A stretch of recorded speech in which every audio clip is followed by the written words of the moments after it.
The only thing missing from this moment is us. We went around looking for God. I didn't know God was lost. To find God, you can find God, though. He, she, it is already here, present right now. The only thing missing is our awareness of it. Yes? Yes? That's how we fly. The awareness of who it is that we are. That's what makes us stay awake to the presence. Today's talk is called Risky Business. Remember the movie Risky Business? Risky Business. It's risky business being here. Last week, I shared with you my talk title was Bearable Lightness of Being. That the only thing missing from our enlightenment is us and our laughter, an awakening to who it is that we are. And enlightenment is taking it more lightly, not taking yourself quite so seriously. That's what we said last week. Don't take yourself so seriously. Enlightenment is being aware of the bigger picture unfolding even in the midst and in spite of whatever it is you might be going through. So I took that lesson with me on Tuesday, and I'm in the Prosperity Plus 2 class with Mary Marcy, and she gives us specific assignments of things that we have to do. And one of them is to get your house in order, your outer house in order, so you can be in divine order and be present for God. So I'm in my office and doing my desktop, not the computer, but the desktop, the actual physical desktop. It had all that dust on it that every so often you just have to take everything off. So I took everything off and I put it on the seat, the chair behind me, and I'm getting into my cleaning up and clearing everything out. And I kind of leaned down a little bit, real low, and I decided to sit back on the seat that I put all the stuff from the table desktop on, and pencils in particular, and I go to sit down, and I jolt myself up like this to stop myself from falling, sitting on that. And all of a sudden, I got this jolt in my hip that went from my hip down my thigh, around my knee, and shot to my ankle. And it was so strong, it knocked me off my feet. I literally was on the ground in the horizontal for 15 minutes. Maureen wasn't there. She was getting a massage. So I left her this cockamamie message on the phone.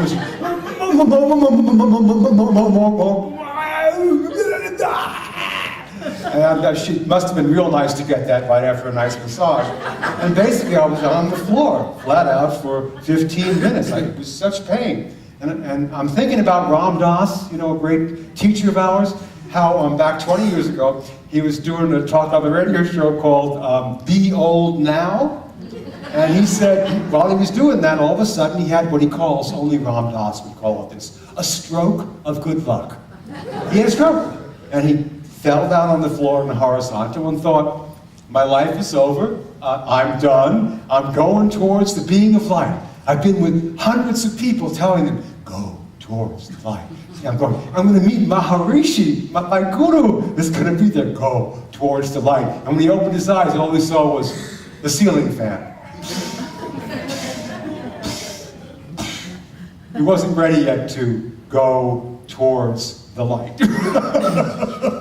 He wasn't done yet. And sometimes when you're in the horizontal, in that moment, you're most possibly ready to feel the vertical, even in the midst of the horizontal. Your calling out can be very real at that point. I like to revisit a particular piece of poetry. And you know, I think we could have just this up, just the poem itself, and I'll read it from if we could. I know I didn't do this at the first service, and I'm messing everything up. I'm out of order. But if you could put just the poem. This is called Risk Your Significance by Donna Makova. It says, I will not die an unlived life. I will not live in fear of falling or catching fire. I choose to inhabit my days, to allow my living to open me, to make me less afraid, more accessible, to loosen my heart until it becomes a wing, a torch, a promise. The next one, please. I choose to risk my significance, to live so that that which came to me as a seed goes on to the next as a blossom, and that which came to me as a blossom goes on to bear fruit. Yes, risky business. Being in a body is risky business. None of us know when the next situation will come upon us. We don't create our karma by everything that happens to us. We create our karma, the next thing that will happen to us, by how we respond to the struggles and difficulties that happen to us in life. Those are the most crucial and important moments. How you respond to what happens to you, how you respond to your struggles. That's where the power is in that moment. That is where all heaven or all hell can remain on earth. It's truly up to us in that moment, how we choose to respond. And so much of what happens to us is risky because we just don't know what's going to happen next. None of us do. So we get the opportunity to continually practice. And how do we practice? Ask me. How do we practice? We insert our will in the evolutionary cycle of our awakening. Doesn't mean we don't do anything. I'm flat on the floor and I guess that's going to be it. This is the end of my life. Oh my gosh, poor me. No, we insert our will in this moment to use whatever happens to us to awaken to who we are. Are you ready to take that challenge with me today? To awaken to who you are by no matter what might be happening in your life, no matter how flat out in the horizontal you might feel, are you willing to use that to awaken? Yes, I am. And it's going to mean risking your significance because we make everything so important, particularly when it hits us hard. When something happens to our physical body, our emotional body, our life at work, whatever's going on. Those are those moments when we have to be willing to risk what we think we know so we can be taught or know what we already know. And that's who we are. In that moment that we insert our will into whatever is going on, whatever difficulty or challenge you might be facing, that's when powerful things can happen because you're going to evolve and awaken. That is not an option. Do you want to awaken consciously or unconsciously? That is your choice. That you get to choose. And when you choose wisely, something enters into the equation and helps you. You're open and available in that moment to get guidance from your seen and unseen helpers. They're everywhere. They're like reaching out saying, call on me. I'll help you. I'll help pull you up into the vertical. I'm here. I don't know what else to do except to help you. But you've got to be willing to call on that help in a very specific way. Ask for that help. And in those primary moments, the help will be there for you. They cannot help but help you. But you have to assist yourself by asking for assistance. Yes? That's how we work the program. Asking for assistance and help. In those moments where it can seem most difficult. In those moments where it seems like it's taken 1,000 years for this finally to be over. Well, the truth is it's going to be over. Everything will be over soon. Everything here that's impermanent is going to pass away. But that which you are you willing? Are you willing to risk your significance so your magnificence can be born in you? Are you? Are you willing to do that? It means, like the Bible says, let the seed fall to the ground and die. In order for it to be born, it's got to die to its seediness. I must decrease so it can increase. This is the work that we'll be involved with for the rest of our life. So that which is magnificent, even in the midst of and in spite of whatever challenges or difficulties you're going through, will be there for you in a very specific and personal way. So I'm on the floor, and it's 15 minutes later, and I go, well, I guess I need to pick myself up. So I picked myself up, and I walked pitifully down the hallway, holding both sides of the wall, to get to the ibuprofen.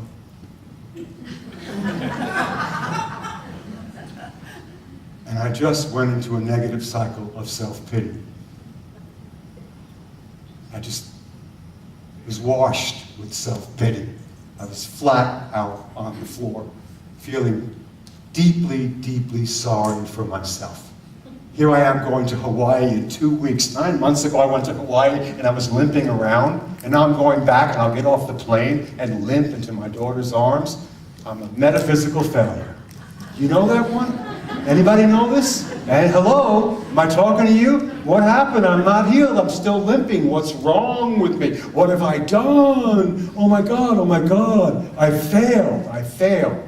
And I stayed there for a while. I stayed flat out in the horizontal until I finally got humble enough and said, please help me now.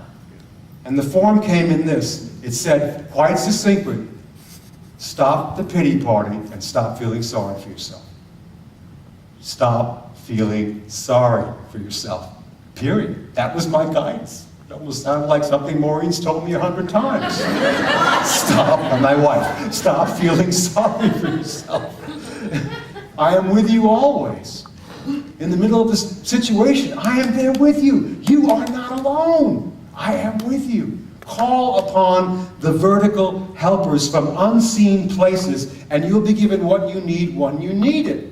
And then what you do is you keep your attention in the moment that you're in. In the moment that you're in. Every tiny little step you take in truth's direction is backed by divine intention.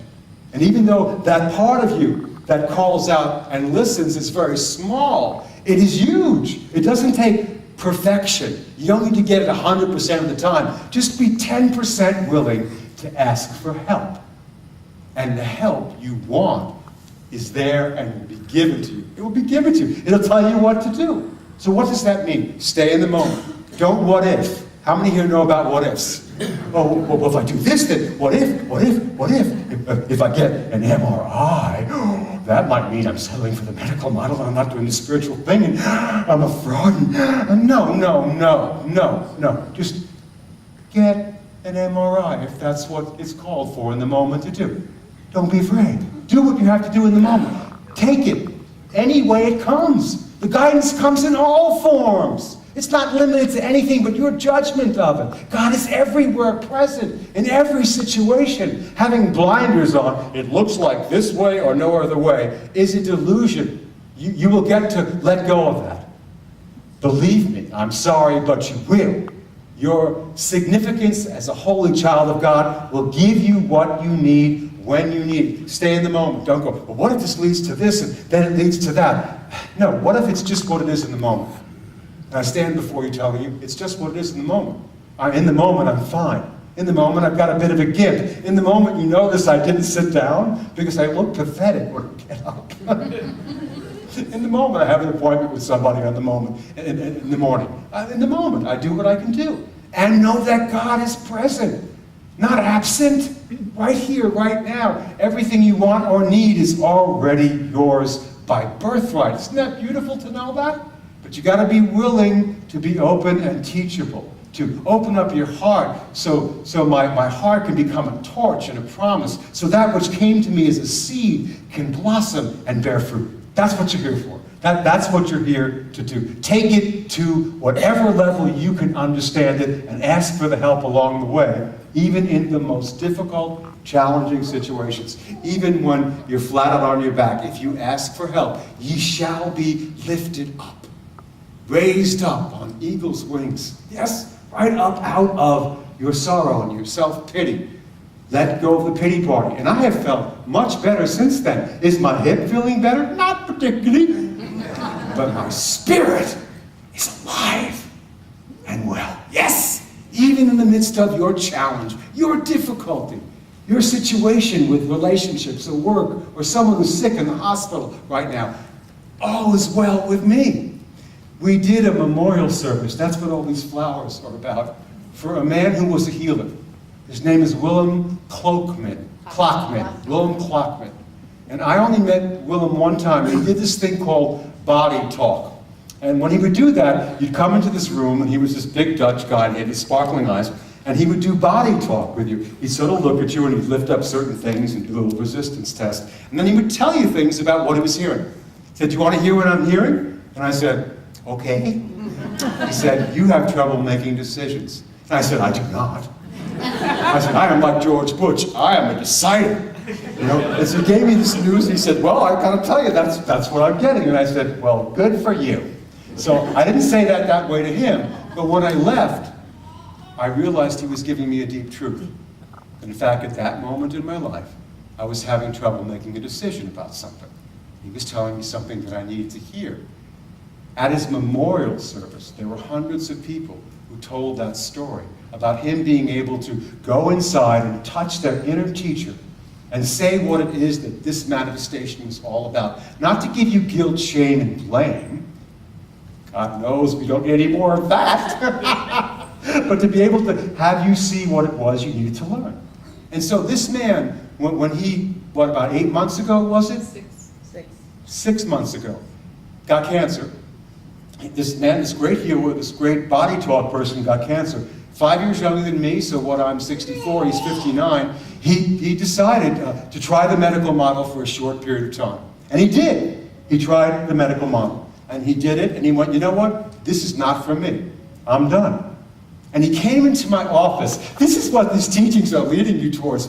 And with his wife, beautiful Francisca, planned his memorial service while he was sitting in the room with me. It was beautiful. He was going into a conscious relationship with the end of his physical embodiment. That's good as it gets here. Because you know what? You better plan your memorial service.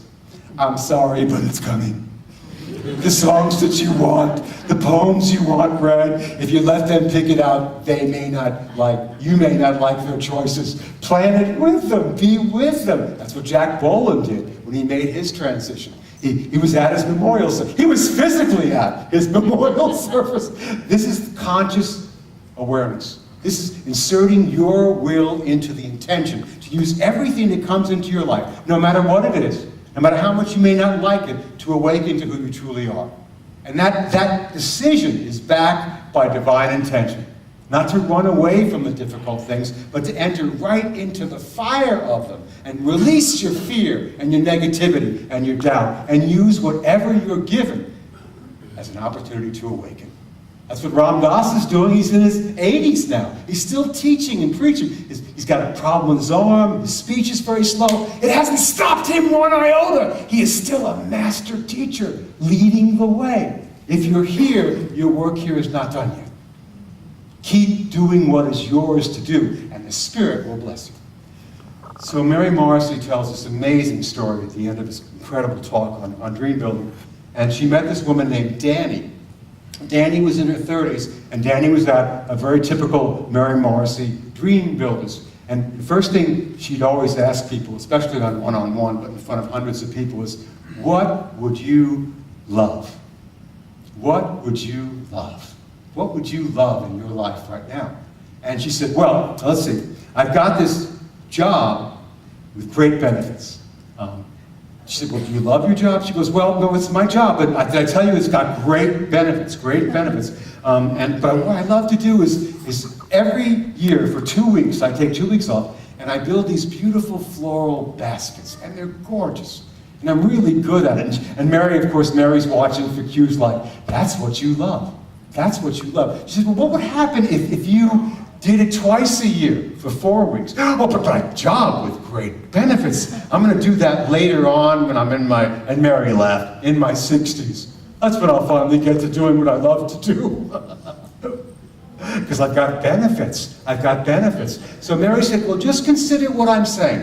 So the woman left the workshop, and as every seed is planted, it blossoms and bears fruit. She finds out that she works for the state of Oregon, and the truth is, if you work there 5 years, you get a week off. A year off. You get a full year off, and you can keep your benefits. So she decides to take the year off. And man, what unfolded then was just colossal. They took the house they lived in, they sold it, took the equity, and bought this beautiful piece of property. And she became this amazing horticulturist. And she quit her job with the benefits and began to live the life she's always wanted to live now. Her husband quit his job as a truck driver. Their family, their kids were raised on this beautiful piece of property. She's actually quite famous in the horticultural circles. And about a year or two ago, she calls Mary on the phone, and she's crying profusely, weeping. She said, oh my God, Mary, I woke up this morning, and Jeff didn't. He died. He's gone. 52 years old. And she said, I've got to tell you, you gave me such a gift. to live the life I love now, not to put it off, not to receive benefits at some future day, to love it and live it now. I got to see my children grow up. Their father was there. We worked together. So what is it in your life that you're postponing?